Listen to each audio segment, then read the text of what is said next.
Hi everyone, my name is Sumuka Terrakanambi and welcome to the Squeaky Wheel podcast. Today I will be sharing my personal experiences as a person with a disability and will also be sharing how I got involved with advocacy.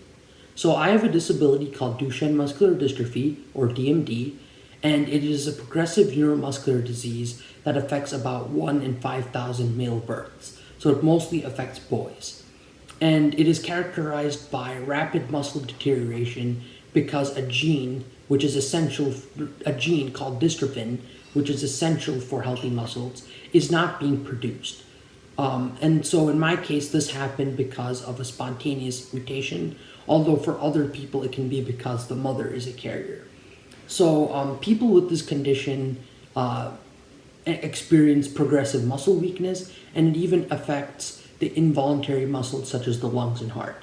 So boys with this condition typically stop walking at around the age of 12, and the current life expectancy is late 30s, early 40s, although a lot of people live well into their 40s, and that's really a testament to the advancements that have been made to treat this condition. So I was officially diagnosed when I was about 4 years old. And as you can imagine, when my parents heard the news that I had DMD, they were devastated. They did not know how to process the news, they were overwhelmed, and really they dealt with a lot of sadness for the next couple of weeks. Because I was too young to understand what was going on. I had no idea the effect that it was having on my parents at that time. And so, after a couple of weeks, they decided that feeling sorry for themselves and feeling sorry for me would not do them any good. And so, they decided to shift their mindset and put their energy towards making sure I had all the opportunities just like any other kid and that I had everything I needed to be successful. They still also looked for alternative treatments. So, being from India, and they knew about Ayurveda, which is ancient Indian healing, that is still widely practiced to this day. And so they took me to a doctor in India, and he said that while it's not a cure, it could definitely manage some of the symptoms and slow the progression of the disease. And so every year I would go to India, not only to visit family, but to also get massage treatments. And I would also take herbal supplements. And that really helped my immune system stay strong. And it also really helped slow the progression of the disease. And in conjunction with that, I was also doing the traditional treatment of taking corticosteroids, physical therapy, and all of that together kind of helped manage my condition and made me pretty stable for several years. So if you didn't know me back then, you probably wouldn't have been able to tell that I had any sort of disability. But when I was 11, the disease started to progress. And again, like I said, while the treatments were beneficial for me in terms of my overall health, it could not stop the progression of the disease. So eventually, my muscles still deteriorated. And so at that point, I couldn't get up from the ground if I fell. I struggled to walk. I couldn't run very well. And really things that were not hard for me previously were now very difficult. And so that was a very difficult time for me. I had known for a couple of years that I did have muscular dystrophy, but again, because I was so young, I assumed that all the treatments that we were doing was curing and improving my condition. And so when my parents actually sat down and talked with me about what the characteristics of the disease were, and that it was progressive and that it was going to get worse, I didn't take the news very well.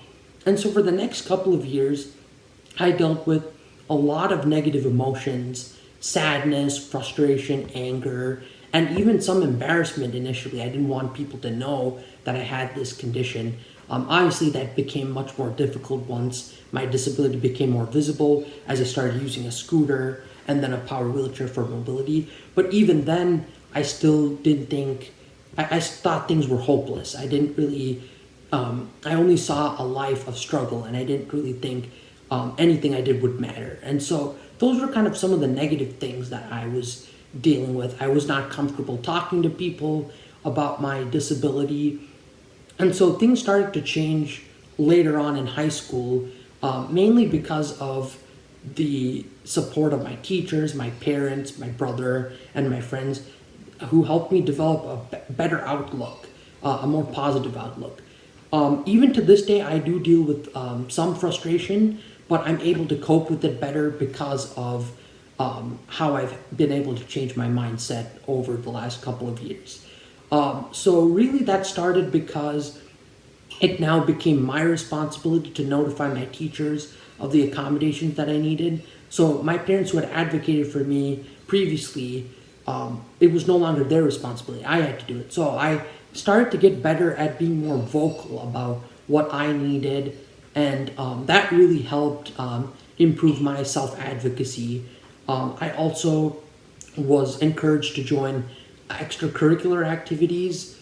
So I was in a musical, I was in several musicals, I was in debate, speech, and that's really because the caseworker and the therapist at my high school really pushed me to participate in these extracurricular activities. Initially, I kind of resisted, but I'm glad that I did because it did really improve my confidence and improve my experience, and made me believe that I could do anything that I set my mind to. And so that was very important for my growth. But it also set the stage for some of the for some of the advocacy that I have to do when I started college. So the school where I went for my undergrad, one of the buildings did not even meet basic accessibility standards. And unfortunately, I had most of my classes in that building. And so that was the first time I had to really advocate to make sure that not only I got the things that I needed, but other people with disabilities didn't have to struggle. And so that was the most I've had to advocate so far in my life. I had experienced issues with accessibility before, so this was nothing new. But now that I was using a power wheelchair to get around, it was these issues were much more visible to me.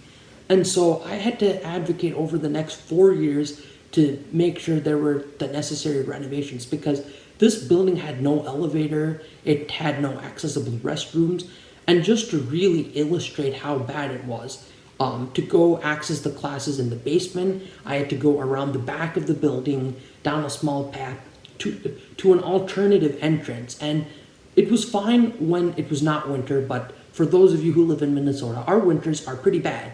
And so that path was not always cleared of snow and ice. So it was a bit of a safety hazard. There was also the fact that I had to go all the way to the student center at one point just to use the restroom. That happened the first 2 months of my freshman year of college. So that was very difficult. That's why I brought these concerns to the director of the Disability Resource Center, and I worked with her to not only document these issues, but also make sure that necessary renovations were made. And after 3 or 4 years, they put in an elevator, they started to make some renovations and changes, and that was really because I had to be persistent in my advocacy. And yeah, it was frustrating. It was an extra thing on my plate. I was a full-time student at that point. This wasn't my job, but I had to do it because I wanted to have as good of an experience as anyone else. But yeah, I was frustrated. I was mainly upset that the university did not, I felt that they hadn't made accessibility a priority, that they hadn't thought about students with disabilities. But at least I'm glad that once I escalated the issues, that they were willing to make the changes necessary. But I do think that more proactiveness would have definitely helped. So yeah, that's my first real experience with having to advocate for myself. But the good thing that came out of that is I was inspired to pursue my master's in public policy because I knew I wanted to work on policies to benefit people with disabilities. So I applied to grad school and I was able to get in, and it was at a bigger university, but even there, I still had issues with lack of accessibility, and just to get some accessibility measures put in place, it took months for that to happen. So I dealt with a lot of a very slow process at my graduate campus.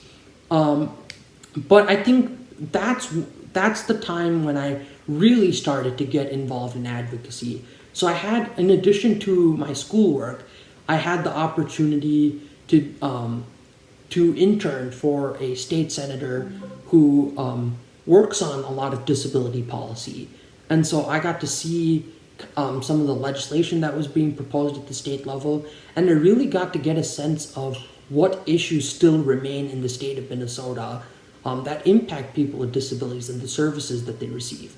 So that was a very eye-opening experience. While I was doing that, I was also part of the Muscular Dystrophy Association grassroots advocacy. So I was monitoring federal legislation and taking action by writing to my Congress people and attending webinars to gain more information about things. And I even had the opportunity to speak with the staffers of my representatives at a virtual Hill Day. So that was all through MDA. And then I learned about partners in policy making while I was at my internship at the Minnesota legislature. And Partners in Policy Making is an advocacy and leadership training program for people with disabilities and parents of children with disabilities. So that was another instance where I got to learn about the history of disability rights, the issues that still exist, and what people are doing to address these issues. And finally, I think the most important thing that I learned is the importance of developing relationships with your local, state, and federal elected officials. If you want to make changes, it's really important that you talk to whoever is willing to listen. And so that's something that I took away from that. Now that I've graduated, I continue to be involved in the community to some extent. So I'm on the Minnesota Governor's Council of Developmental Disabilities. So that's another opportunity for me to be a self-advocate and develop those advocacy skills. I was also on a Dakota County work group, so that's the county that I live in, and this was to address the workforce shortage, and I was able to speak about my experiences accessing services. I'm also an MDA ambassador, so I'm able to share my story and experiences of as someone living with a neuromuscular disease and how that's impacted me. So I've had multiple opportunities to speak about that. And I'm also right now a contractor with 2 state agencies and a disability nonprofit called a disability nonprofit. So I'm able to do some projects for them and really get exposed to the public policy and advocacy field. And so that's been great. And they advise the government, and they also advocate for disability policies.